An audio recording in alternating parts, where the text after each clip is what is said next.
अस्सलाम वालेकुम, very good evening to all of you. Dawn News पर इन फोकस के साथ मैं हूं नादिया नकी। सुप्रीम कोर्ट ऑफ पाकिस्तान ने आज 8/5 के तनासुब से एक इंतहाई अहम केस का फैसला सुनाया। सुन्नी इत्तेहाद काउंसिल की मखसूस नशिस्तें जिसकी डिमांड की गई, ये समाअत कितने अरसे जारी रही और इसका फ़ैसला महफूज किया गया।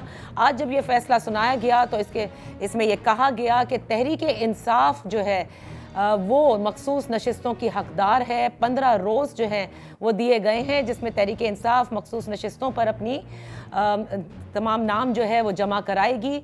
साथ ही इस फैसले में ये भी कहा गया कि तहरीक इंसाफ एक सियासी जमात है। इत्तलाक जो है इस सब का जो है वो कौमी और सूबाई असम्बलियों की मखसूस नशिस्तों पर होगा। तहरीक इंसाफ इलेक्शन कमीशन का जो मखसूस नशिस्तें दीगर जमातों को जिस तरह से दी गई थी उसको उन्होंने गैर कानूनी करार दिया। इलेक्शन कमीशन के फैसले को भी, पेशावर हाई कोर्ट के फैसले को कलअदम करार दिया गया और ये जो पूरा फैसला है ये शॉर्ट ऑर्डर आया। इख्तिलाफी नोट जस्टिस याया आफरीदी का भी आज सुनाया गया और साथ में आपको ये भी बताते चलें कि ये सब शॉर्ट ऑर्डर था जिसकी तफसील जो है, तफसीली जो हुक्मनामा है वो सुप्रीम कोर्ट का बाद में आएगा। इस फैसले में ये भी कहा गया कि तहरीक इंसाफ ने असेंबलियों में जनरल नशिस्तें जीती और कोई भी जमात जिसका इंतखाबी निशान ना हो वो उस जमात से किसी किस्म के आइनी हकूक़ जो है उसके मुतासिर नहीं करता। आज का जो फैसला आया इसके ऊपर जाहिर है कि हुकूमत की जानिब से रद्द-ए-अमल आया। आज़म नज़ीर तारड़ साहब की एक प्रेस कॉन्फ्रेंस हुई, राना सनाउल्लाह साहब की प्रेस कॉन्फ्रेंस हुई और दोनों जाहिर है कि वो इस फैसले से मुत्तफ़िक नहीं होते, बल्कि अब हुकूमत की जानिब से ये बारहा कहा जा रहा है कि केस जो है वो सुन्नी इत्तेहाद काउंसिल का था, इसमें तहरीक इंसाफ तो पार्टी भी नहीं थी, लेकिन फैसला जो है वो तहरीक इंसाफ के लिए आया है। On the other hand Tehreek Insaf जश्न भी मना रही है, उनके लिए एक बड़ा रिलीफ है। इन मखसूस नशिस्तों की वो डिमांड करती आ रही थी और आज इनकी प्रेस कॉन्फ्रेंसेस भी हुई, कुछ सुप्रीम कोर्ट के बाहर और कुछ बाकायदा तौर पर पाकिस्तान तहरीक इंसाफ के जो ऑफिस बेयरर्स हैं उनकी जानिब से ये प्रेस कॉन्फ्रेंस तो की गई, लेकिन उन्होंने साथ ही इलेक्शन कमिश्नर और इलेक्शन कमीशन के जो मेंबरान हैं उनसे इस्तीफ़े का मुतालबा भी किया है और उन्होंने ये भी कहा है कि इनके ऊपर आर्टिकल 6 लगना चाहिए क्योंकि इन्होंने आइन की तशरीह नहीं की है। इन तमाम उमूर पर क्योंकि अब इसके सियासी असरात भी मुरतब होंगे, जाहिर है तहरीक इंसाफ को जब मखसूस नशिस्तें मिल जाएंगी तो पार्लियामान में यानी कौमी असम्बली के अंदर ये वो जमात उभरेगी जिसकी सबसे ज़्यादा कौमी असम्बली में नशिस्तें होंगी। आगे क्या कुछ हो सकता है, आज के सुप्रीम कोर्ट के इस फैसले पर बात करने के लिए हमारे साथ इन फोकस हैं सेनेटर बैरिस्टर अली ज़फ़र पाकिस्तान तहरीक इंसाफ से। Thank you so much for joining us. Barrister साहब, सबसे पहले तो बहुत बड़ी कामयाबी पाकिस्तान तहरीक इंसाफ के लिए यकीनन बनता भी है, जिस किस्म से आप लोग सब जश्न भी मना रहे हैं, लेकिन आज के फैसले पर मैं बात करना चाहूँगी जो 8/5 की तनासब से फैसला आया। इलेक्शन कमीशन ऑफ पाकिस्तान, इसके जो फैसला है इसको गैर कानूनी अल्ट्रावायस भी करार दिया है। एक तरह से आप नहीं समझते कि इलेक्शन कमीशन ऑफ पाकिस्तान के खिलाफ सुप्रीम कोर्ट ने चार्जशीट पेश की है? जी बिल्कुल, जो चार्जशीट पीटीआई इस इलेक्शन कमीशन ऑफ पाकिस्तान के खिलाफ पेश करता रहा है आज से पहले, और जो हमें यकीन था कि हम जो कह रहे हैं वो दुरुस्त है, वो आज सुप्रीम कोर्ट ने उस पर स्टैंप लगा दिया है अपनी जजमेंट और फैसले के ज़रिए। ये चार्जशीट नहीं बल्कि ये एक फ़ैसला है इलेक्शन कमीशन ऑफ पाकिस्तान के ख़िलाफ़ के इलेक्शन कमीशन ऑफ पाकिस्तान जो अपनी आइनी जिम्मेदारी है फ्री एंड फेयर इलेक्शंस कराने की, साफ शफाफ इलेक्शन कराने की, उसमें बिल्कुल नाकाम हो गया है। और मेरी नज़र में इस चार्जशीट या इस फैसले के बाद जो नेक्स्ट स्टेप है वो सिर्फ 2 ही स्टेप हो सकती हैं।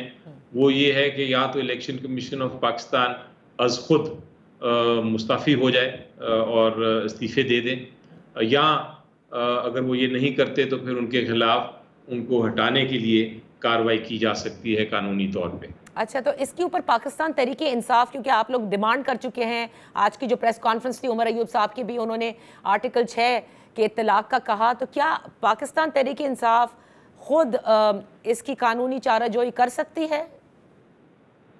जी बिल्कुल, देखिए जहाँ तक आर्टिकल 6 का ताल्लुक है वहाँ तक तो मैं नहीं जाता। ये आर्टिकल 6 तो शायद एक सियासी स्टेटमेंट है। अगर आप कानूनी सवाल बिल्कुल पूछें तो मेरी नज़र में इस जो फैसले के बाद और इससे पहले भी जब फैसले आप जो ख़ास तौर पे पीटीआई के ख़िलाफ़ थे और उसके बाद सुप्रीम कोर्ट या हाई कोर्ट ने उनको उन फैसलों को कलअदम करार दिया या उनको उन इलेक्शन कमीशन ऑफ पाकिस्तान के खिलाफ जो ऑब्जर्वेशंस दी, उन सारे को मद्देनजर रखते हुए ये आपको नजर आता है कि इलेक्शन कमीशन ऑफ पाकिस्तान अब इस ओहदे पे जिस पे बैठे हैं कमिश्नर साहब और मेंबर्स, अब नहीं फायज रह सकते, अब उनको यहाँ से हटना होगा। और आइन और उनका कानून भी यही कहता है कि अगर वो अपनी जिम्मेदारी पूरी नहीं करते और अपनी जिम्मेदारी की खिलाफ वर्जी करते हैं और वो साबित हो जाती है खिलाफ वर्जी, तो फिर उनको रिमूव किया जा सकता है, उनको हटाया जा सकता है। अच्छा बैरिस्टर साहब, क्योंकि जी जो इलेक्शन कमीशन का जब जिक्र कर रहे हैं और क्योंकि इस फैसले के अंदर ये कहा गया कि इंतखाबी निशान ख़त्म होने से किसी जमात का इलेक्शन में हिस्सा लेने का हक ख़त्म नहीं होता, और चीफ जस्टिस ऑफ पाकिस्तान ने भी जो अपना इख्तिलाफी नोट लिखा उसमें भी उन्होंने कहा कि इलेक्शन कमीशन ने जो इंट्रा पार्टी इलेक्शन केस है पाकिस्तान तहरीक इंसाफ का, उस फैसले की तशरीह गलत की है। मैं आपसे ये जानना चाहती हूँ, क्या एट एनी पॉइंट आप समझते हैं बैरिस्टर साहब कि क्योंकि समात के अंदर भी बड़े जिक्र हो रहे थे इसके, कि कहीं आप लोगों से भी या तो आप लोगों ने ओवरलुक किया या आप एग्जॉस्ट हो गए थे कि आपको जाना चाहिए था वापस सुप्रीम कोर्ट ऑफ पाकिस्तान के, इन्होंने हमें इंडिपेंडेंट लड़ने के लिए कह दिया है, you know they have taken a symbol, so how are we going to contest the elections now? जी देखिए, इसमें हाइंडसाइट में या आज बैठ के तो तबसरे हम कर सकते हैं, लेकिन अगर आप माजी में जाएं तो आपको याद होगा कि ये सिंबल केस पहले पेशावर हाई कोर्ट में मैंने किया था और पेशावर हाई कोर्ट ने ये बड़ा क्लियर फैसला दिया था कि election commission of Pakistan symbol PTI से नहीं ले सकता। अगर सिंबल लेगा तो फिर पीटीआई इलेक्शन में हिस्सा नहीं ले सकेगी और ये आइन की खिलाफ वर्जी होगी, इसलिए ये बात दुरुस्त नहीं है। ये इलेक्शन कमीशन ऑफ पाकिस्तान का ऑर्डर गलत है। लेकिन उसी दिन अगले दिन सुप्रीम कोर्ट ने इस केस की समाअत की, बेंच भी बन गया और वो 2 दिन 3 दिन की हेयरिंग हुई और फिर रात को जाके कोई फैसला सुनाया गया। वो ऐसी रात थी जिसके अगले दिन आपको नॉमिनेशन पेपर्स फाइल करने थे हमारे कैंडिडेट्स को, और हमारे पास यह मौका नहीं था कि हम हाई कोर्ट सुप्रीम कोर्ट वापस जाएं। सुप्रीम कोर्ट ने अभी शॉर्ट ऑर्डर ही फरमाया था, उसमें जो डिटेल्ड जजमेंट है वो भी नहीं दी थी। और अगले दिन ही इलेक्शन कमीशन ऑफ पाकिस्तान ने ये कह दिया कि जनाब आप अगर ये पीटीआई के सिंबल पे लड़ना चाहते हैं तो फिर आपको इंडिपेंडेंट हम तस्वर करेंगे, आपको हम इलेक्शन नहीं लड़ने देंगे, आप किसी पार्टी को चूज करें वरना आप इंडिपेंडेंट होंगे। तो हमारे पास कोई मौका नहीं था कि हम सुप्रीम कोर्ट वापस जा सकें। हमने जब सुन्नी इत्तेहाद काउंसिल का फैसला कर लिया कि हमने उनके ही नॉमिनेशन पेपर्स फाइल करने हैं, तो फिर हमारे पास ये रास्ता नहीं रहा कि हम अब उसे हट के इलेक्शन में हिस्सा ना लें। इलेक्शन का शेड्यूल जारी था, इलेक्शन होने वाले थे और हमें फिर हिस्सा लेना था।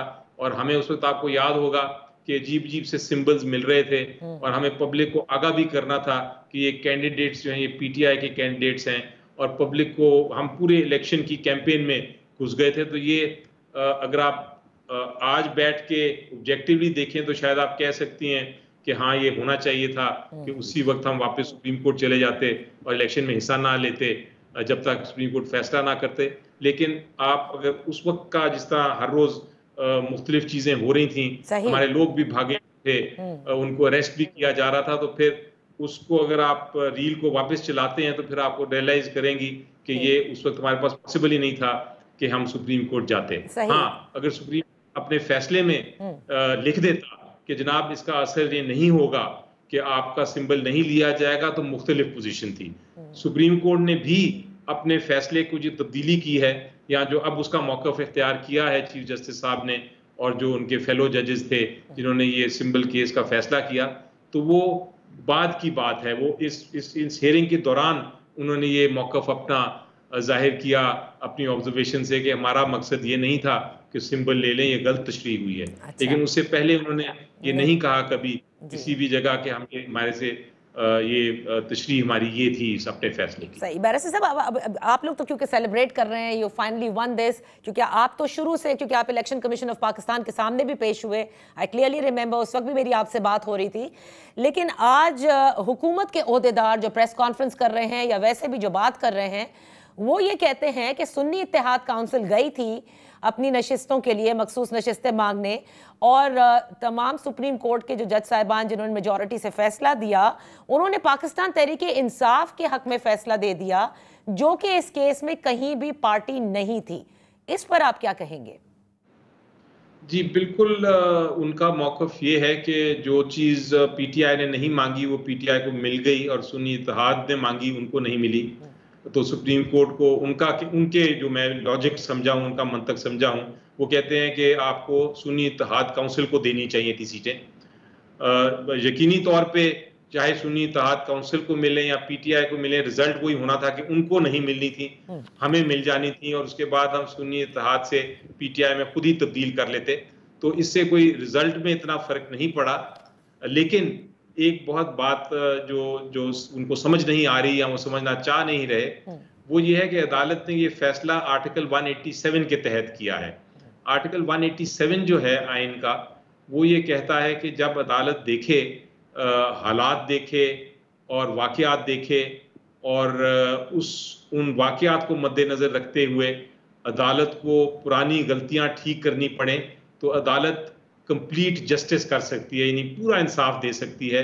और उस इंसाफ देने में फिर टेक्निकलिटीज पे नहीं जाती अदालत के, किसने क्या मांगा या किसने क्या नहीं मांगा, कौन सी पार्टी क्या कह रही है। फिर अदालत एक कॉन्स्टिट्यूशनल रोल के तहत, एक इंसाफ करने के रोल के तहत एक पूरा इंसाफ करती है, और उसके लिए वो कोई भी हुक्म फरमा सकती है। ये आर्टिकल 187 की तशरीह है। तो अदालत ने क्या देखा इस केस में? अदालत ने ये देखा कि पीटीआई के कैंडिडेट्स जो थे, जो पीटीआई के सिंबल के तहत लड़ना चाहते थे, इलेक्शन कमीशन ऑफ पाकिस्तान ने नहीं लड़ने दिया। लेकिन कैंडिडेट्स को फिर भी लोगों ने समझा कि ये पीटीआई के कैंडिडेट्स हैं, लोगों ने अपना मैंडेट पीटीआई के फेवर में दिया। तो क्यों ना हम जो गलती की इलेक्शन कमीशन ऑफ पाकिस्तान ने, हम क्यों ना उस गलती को खत्म करते हुए, लोगों ने जो मैंडेट दिया कि हमारे कैंडिडेट्स पीटीआई के कैंडिडेट्स हैं, हम ये कैंडिडेट्स को कह दें कि ये पीटीआई ज्वाइन कर सकते हैं। तो ये एक तरह से बड़ा मुनफरिद हालात थे, और ये फैसला मुनफरिद हालात में था।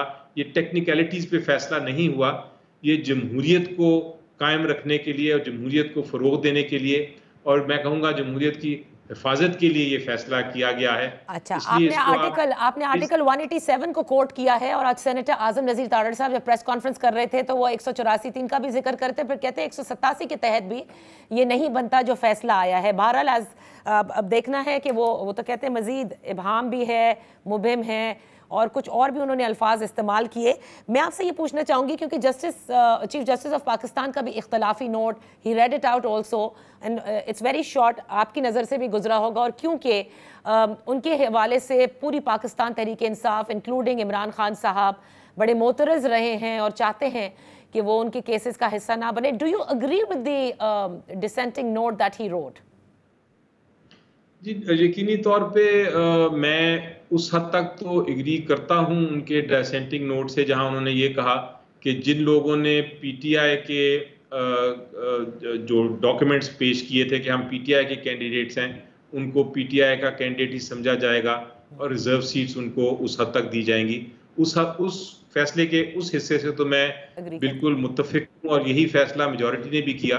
लेकिन उनका जो डिसेंट है या उनका जो मुखालफत है, उन्होंने ये कही कि जिन लोगों ने सुन्नी इत्तेहाद का जो किया, डॉक्यूमेंट्स फाइल किए, उनको मैं पीटीआई ज्वाइन करने की इजाज़त नहीं दे सकता।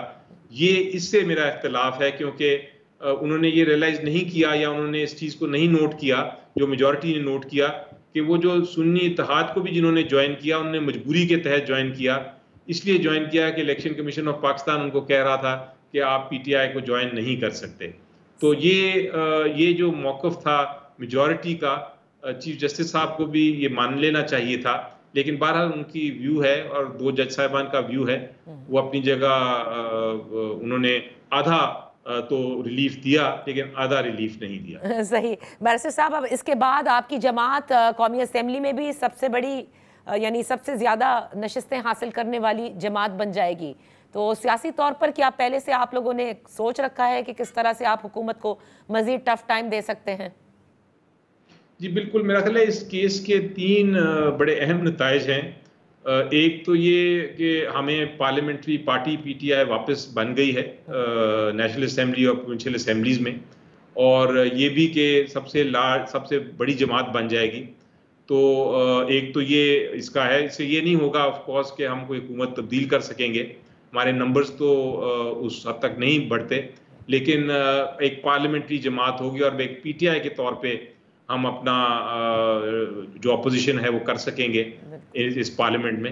इसका दूसरा नतीजा ये है कि इसके बाद इलेक्शन कमीशन ऑफ पाकिस्तान के खिलाफ, चूंकि जिस तरह आपने फरमाया चार्जशीट हो गई है, तो अब इलेक्शन कमीशन ऑफ पाकिस्तान के खिलाफ भी एक्शन लिया जा सकता है।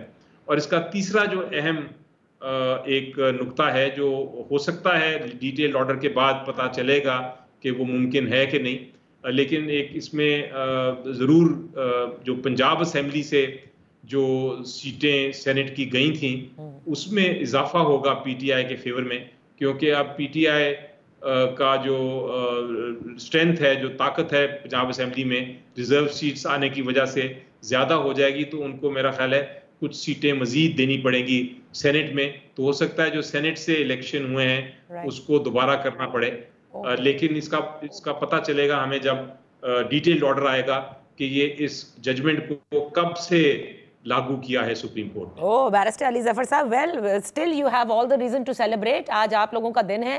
Thank you so much for joining us on in focus. यहाँ पर एक छोटी सी ब्रेक लेते हैं।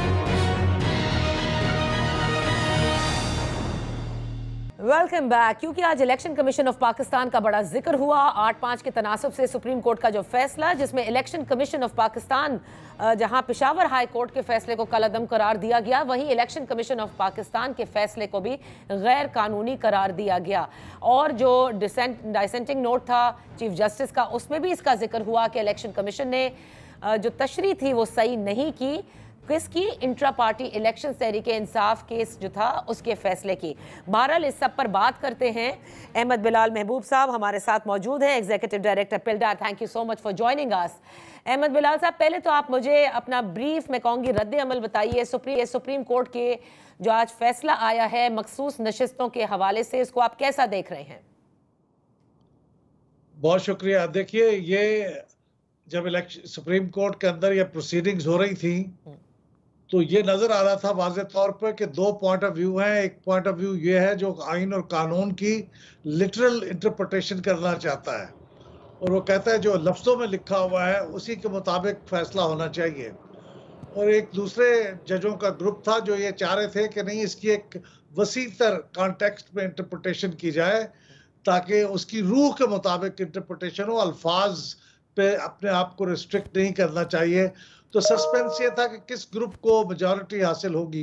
तो आज ये सस्पेंस खत्म हुआ और जिन्होंने वसीतर मफहूम में उसकी रूह के मुताबिक इंटरप्रिटेशन की उसको ज़्यादा अक्सरियत हासिल हुई। मैं ज़ाती तौर पर समझता हूँ कि जिन्होंने लिटरल इंटरप्रिटेशन की वो भी गलत नहीं थे, लेकिन ये मुझे दिल से ज़्यादा करीब लगती है इंटरप्रिटेशन कि उसको टेक्निकलिटीज़ में जाए बगैर जो उसकी रूह है उसके मुताबिक इसको इंटरप्रेट किया जाए। तो मैं इस फैसले से बहुत खुश हूँ। ये बहुत मुनसिफाना फैसला है और ये आइन और कानून के मुताबिक है, और पाकिस्तान के अंदर इस फैसले की मैं समझता हूँ कि बहुत देर तक इसकी तहसीन भी की जाएगी और इससे पाकिस्तान की सियासत पर बहुत अच्छे असरात भी मुरतब होंगे। अच्छा, तो क्योंकि आपने दोनों अतराफ का आपने जिक्र किया और आपने कहा दोनों अपनी अपनी जगह ठीक थे, अब आते हैं इलेक्शन कमीशन ऑफ पाकिस्तान पर। अहमद बिलाल महबूब साहब, आप इसको कैसे देख रहे हैं? क्योंकि देखिए जितने भी जजेस हैं, अगर आपने भी जो शॉर्ट ऑर्डर है वो भी और ड्यूरिंग द प्रोसीडिंग्स भी, कि इलेक्शन कमीशन ऑफ पाकिस्तान ने अपनी जिम्मेदारी पूरी नहीं की, इलेक्शन कमीशन ऑफ पाकिस्तान ने फैसले की तशरीह ठीक नहीं की, और आज जो फैसला है उसमें इलेक्शन कमीशन ऑफ पाकिस्तान के फैसले को गैर कानूनी भी करार दिया।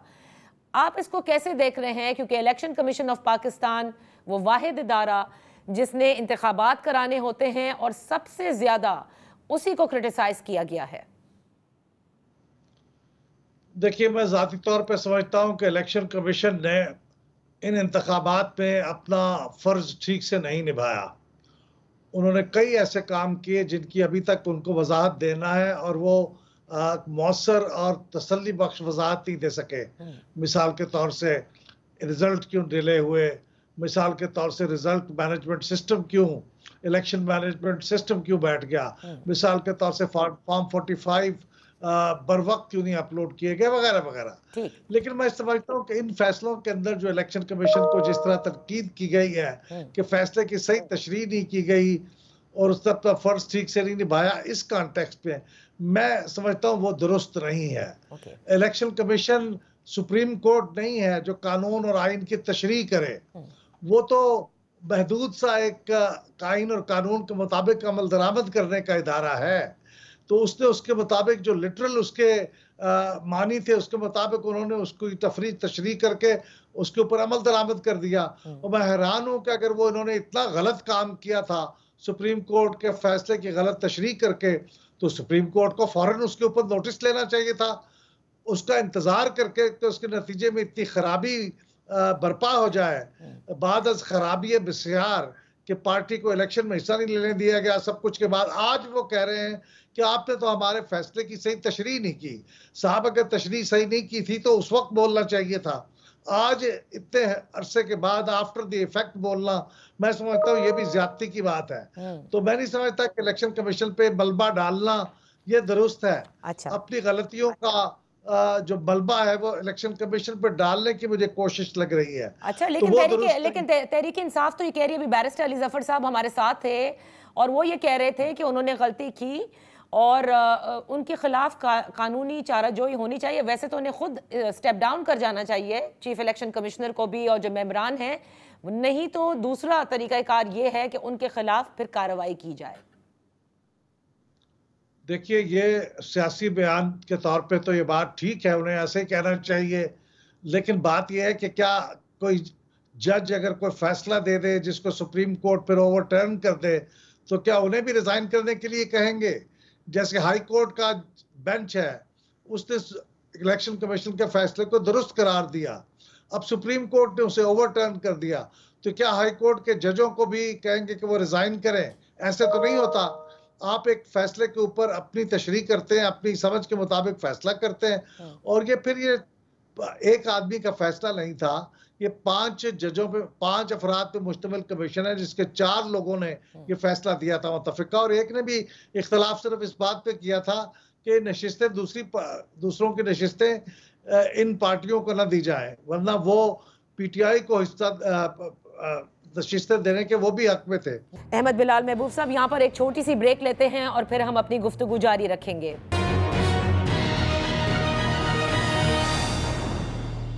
Welcome back. इन फोकस है एग्जीक्यूटिव डायरेक्टर पिलडैट अहमद बिलाल महबूब साहब। अहमद बिलाल महबूब साहब, ये सवाल तो बनेगा ना, ऑल्दो अब तो फैसला आ गया है कि अगर इलेक्शन कमीशन के पास जो रूल्स मौजूद हैं, जो इलेक्शन एक्ट के तहत वो करता है, वो तशरीह नहीं कर सकता, वो जो लिखा है उसके मुताबिक करता है, तो ये भी तो नहीं लिखा था कि आप जो नशिस्तें मिलनी थी, जो पीटीआई कह रही थी कि उनको मिलनी चाहिए, वो दीगर जमातों में बांट दी जाएं, ये कहाँ लिखा था? देखिए, उसकी तशरीह यह है, और मैं समझता हूँ ज़ाती तौर पे कि ये नशिस्तें पीटीआई को या सुन्नी इत्तेहाद काउंसिल को मिलनी चाहिए थी, उसको ना देना गलती थी। लेकिन अगर फर्ज करें वो नहीं दी जाएंगी, तो फिर वो जो नशिस्तें बच जाएंगी वो उन पार्टियों में तकसीम होंगी जिनको पार्टी की तारीफ के अंदर शामिल करार दिया गया। यानी सुन्नी इत्तेहाद काउंसिल पार्टी ही नहीं है उनके ख्याल में, और इस जजमेंट में भी कई जजों ने ये बात कही है। तो जब वो नहीं है तो फिर ये नशिस्तें कहाँ जाएंगी? फिर ये नशिस्तें खाली नहीं रखी जा सकती इंडेफिनेटली, फिर वो बाकियों में तकसीम होनी थी। लेकिन चूंकि बुनियादी बात गलत थी, तो उस गलती का ये कॉन्सिक्वेंस है कि फिर वो बाकी लोगों में तकसीम हो गई। ये इस तरह से तो नहीं लिखा हुआ कि बाकी में तकसीम होगी, लेकिन जो भी पार्टियां होंगी उसके अंदर तकसीम होने का लिखा हुआ है। अच्छा, तो अहमद बिलाल साहब, अब क्योंकि जाहिर है कि इलेक्शन कमीशन ऑफ पाकिस्तान को भी इस सुप्रीम कोर्ट के फैसले को मानना है, अनलेस दे ऑप्ट के वो कोई और कानूनी रास्ता इख्तियार करें। जो ज़राए की इत्तलात आ रही हैं इलेक्शन कमीशन ऑफ पाकिस्तान के हवाले से, तो जो हम तक भी खबरें पहुंची वो ये है कि इलेक्शन कमीशन ऑफ पाकिस्तान ये कहता है कि पीटीआई के इंट्रा पार्टी इलेक्शन दुरुस्त नहीं थे, जिसकी वजह से इलेक्शन एक्ट की दफ़ा 215 के तहत उनसे इंतखाबी निशान वापस लिया गया। और फिर वो जो 39 अफराद जिसका सुप्रीम कोर्ट के फैसले में जिक्र है पाकिस्तान तहरीक इंसाफ का, और फिर वो 41 उम्मीदवारों का, उसके लिए जो हमें ज़राए की इत्तलात मिली, उनका ये कहना है कि उन 39 अरकान असम्बली को तहरीक इंसाफ का रुकन कौमी असम्बली करार दिया गया। उन्होंने कागजात नामजदगी में भी अपनी वाबस्तगी PTI से जाहिर की थी, लेकिन जो डिक्लेरेशन जमा कराई जाती है रिटर्निंग अफसर को वो नहीं कराई। और जो 41 है उन्होंने तो अपनी PTI से वाबस्तगी जाहिर ही नहीं की थी। इसको कैसे देख रहे हैं? देखिए, मेरे ख्याल में ये बातें जो कही जा रही हैं ये इलेक्शन कमीशन को तो प्रोसीडिंग्स के दौरान कहनी चाहिए थी, और अगर उसने कही हैं और इसके बावजूद ये फैसला आया है तो अब ये सुप्रीम कोर्ट तो फाइनल फोरम है। अब अगर से उनके पास एक रास्ता बाकी है, अगर वो समझते हैं कि इतनी बड़ी कोई अपेरेंट गलती है तो फिर वो रिव्यू के लिए जा सकते हैं, रिव्यू के लिए सुप्रीम कोर्ट के पास जाएं। लेकिन मेरे ख्याल में सुप्रीम कोर्ट ने इस सारी चीज़ों के बाद, हमें उस पर इतराज़ हो सकता है टेक्निकल नुक्तों के ऊपर, लेकिन इन सबको देखते हुए सुप्रीम कोर्ट की अक्सरियती फैसले ने ये बात कह दी है। लेकिन फिर भी मैं कहूँगा कि अगर सुप्रीम इलेक्शन कमीशन ये बहुत स्ट्रांगली फील करता है तो रिव्यू का ऑप्शन तो बहरहाल मौजूद है उनके पास। अहमद बिलाल महबूब साहब, यहाँ पर एक छोटी सी ब्रेक लेते हैं और फिर हम अपनी गुफ्तगू जारी रखेंगे।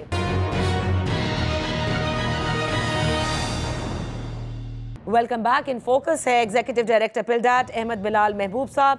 अहमद बिलाल महबूब साहब, एक चीज़ मैं आपसे जानना चाहूँगी, क्योंकि इसका जिक्र आपने भी अभी किया कि अगर तशरीह सही नहीं की थी इलेक्शन कमीशन ऑफ पाकिस्तान ने तो उस वक्त इस बात को उठाना चाहिए था, खुद सुप्रीम कोर्ट उठा लेती कि आपने नहीं की।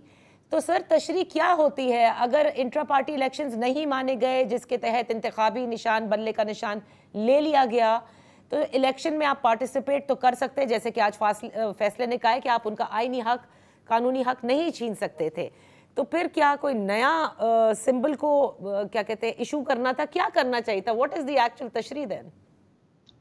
जो मैं समझा हूं वो ये है कि उन उम्मीदवारों को आज़ाद उम्मीदवार डिक्लेयर नहीं करना चाहिए था, और उन उम्मीदवारों को PTI का ही उम्मीदवार करार देना चाहिए था, लेकिन उनको एक कॉमन सिंबल नहीं दिया जा सकता था। मेरे ख्याल में तो उसकी तशरीह मैं जो समझता हूं वो ये है। लेकिन उससे क्या फ़र्क वाक़ई हो जाता, क्योंकि अगर उन्होंने अपने फॉर्म में PTI लिखा भी होता और उनको वो PTI के कैंडिडेट कह भी देते तो उससे बहुत बड़ा फ़र्क वाक़ई शायद ना होता। लेकिन मेरा ख्याल है सुप्रीम कोर्ट का कहना यह है कि PTI के लोग जो अपने आप को कह रहे थे कि हम PTI के कैंडिडेट हैं, उनको आज़ाद उम्मीदवार क्यों करार दिया। लेकिन मैं फिर ये कहूँगा कि अगर ये इलेक्शन कमीशन ने गलती की थी तो उस पर गिरफ्त उस वक्त होनी चाहिए थी। आज इतने अरसे के बाद जबकि सब कुछ हो चुका है तो आज ये कहना, ये तो फिर मेरे ख्याल में बिल्कुल एक मैं समझता हूँ कि नाजायज सी बात है एक लिहाज से। खैर, अब देखना यह है कि तहरीक इंसाफ यकीनन आर्टिकल 6 के हवाले से जो बात कर रही है वो ज़रूर सियासी बयान होगा, बैरिस्टर अली ज़फ़र ने आज खुद कहा, लेकिन जो कानूनी तौर पर मुमकिन है वो कहते हैं बिल्कुल इसके ऊपर ज़रूर बात भी होगी, क्योंकि इलेक्शन कमीशन ऑफ पाकिस्तान की वजह से वो ये समझते हैं कि तमाम तर खराबियाँ पैदा हुई, न सिर्फ ये बल्ले का निशान बल्कि एट द सेम टाइम जिस तरह से कागजात नामजदगी जमा हुए और उसके बाद का जो पूरा प्रोसेस एंड इवन इलेक्शंस, और उनकी क्योंकि अभी फॉर्म 45 और 47 के हवाले से भी शिकायत हैं। Thank you so much Ahmed Bilal Mehboob साहब for being with us on in focus. यहाँ पर प्रोग्राम का वक्त ख़त्म होता है, कल इंशाल्लाह फिर आपकी खिदमत में हाजिर होंगे। आज का जो सुप्रीम कोर्ट का फैसला है यकीनन इसके बड़े सियासी असरात होंगे। ऑल्दो हमने देखा कि सेनेटर आज़म नज़ीर तार साहब, राना सनाउल्लाह साहब हुकूमत की एक सोच हमें ज़रूर बता चुके हैं, और जिस तरह से वो अभी भी जो पूरी उनकी प्रेस कॉन्फ्रेंस थी उससे लग रहा था कि वो ये समझते हैं कि सुप्रीम कोर्ट ऑफ पाकिस्तान के इस फैसले में जो सियासी सूझबूझ थी उसे मद्देनज़र रखा गया है। लेकिन बहरहाल आने वाले दिनों में ये भी समझ में आएगा कि इन तमाम जमातों में से कौन सा, यानी हुकूमत की जो इत्तेहादी जमातें हैं उनमें से क्या कोई किसी रिव्यू में जाना पसंद करेगी या नहीं। मौलाना फजलुर रहमान साहब को भी आपने देखा कि उन्होंने आज इस फैसले की एक तरह से जो है वो जिसे कहते हैं खैर सकाली का पैगाम दिया है पाकिस्तान तहरीक इंसाफ को, लेकिन बतौर जमात उन्होंने कहा वो किसी किस्म की कोई कानूनी चाराजोई यानी किसी रिव्यू में वो नहीं जाएंगे। दूसरी जानिब अब ये देखना है कि अपोजिशन जमातों में, और क्योंकि मौलाना साहब की और तहरीक इंसाफ की कुर्बतें भी बढ़ती कुछ नज़र आ रही हैं, आज के बयान से भी ऐसा लगता है, तो यकीनन आने वाले दिनों में ये भी देखना होगा कि पाकिस्तान तहरीक इंसाफ जो आज की प्रेस कॉन्फ्रेंस में बरमला ये कह चुकी है कि अब 2 ऐसे मुद्दे उनके लिए सामने हैं जिस पर वो ये समझते हैं कि ज़रूर उनकी जीत होगी। एक है वो इद्दत में निकाह का केस जिसके हवाले से बारहा बात हुई है, और दूसरी जानिब जो फॉर्म 47, 45 का जो ये तमाम तर मामला है, इस पर भी वो ये समझते हैं कि उनकी जीत जल्द अज जल्द होगी। अगर ऐसा होता है तो पूरा सियासी मंजरनामा तब्दील होता नज़र आता है।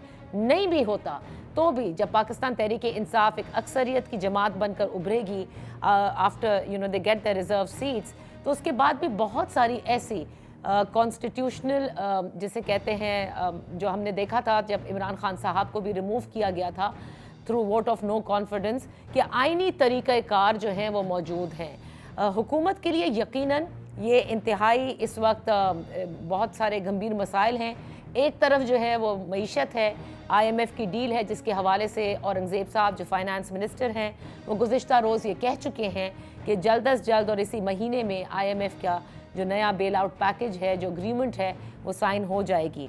दूसरी जानिब अगर सियासी अदम इस्तेहकाम रहता है तो क्या शहबाज शरीफ साहब की हुकूमत फोकस कर पाएगी इकोनॉमिक रिफॉर्म्स का जिनका कि वो दावा कर रही है और बड़े एम्बिशियसली बता रही है। सो आने वाले दिनों में ये पूरा सियासी मंजरनामा देखेंगे कि बड़ी तेज़ी से तब्दील भी हो सकता है और इसमें काफ़ी दर्जा हरारत भी राइज होता नज़र आएगा। लेकिन आज के इस फैसले ने तहरीक इंसाफ को तो एक वाज़ेह तौर पर बरतरी हासिल हो गई है। अब देखना है आने वाले दिनों में क्या फ़ैसले होते हैं। बहरहाल आज के लिए इतना ही, इजाज़त दीजिए, अल्लाह हाफ़िज़।